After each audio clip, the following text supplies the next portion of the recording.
Aqui, a entrevista que nós fizemos com os candidatos hoje, todos lá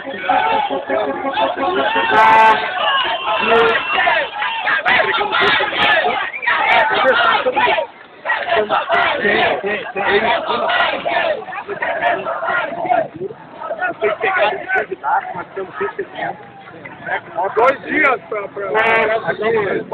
essa é a carta de compromisso com os ciclistas. Aqui a gente enumera a situação atual das ciclovias de Curitiba e a partir daqui a gente pede uma série de itens importantes para garantir a segurança e o começo do ciclo de ciclomobilidade aqui em Curitiba. Coisa que está mais do que na hora de começar.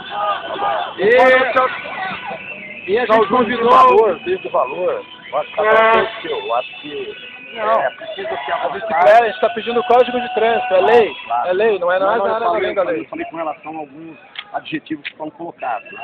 Aqui eu quero passar para vocês também, recebi, eu quero que vocês fiquem com uma cópia. Só deixa eu uma cópia, pessoal, Michele, o que está acontecendo? Pessoal, é o seguinte...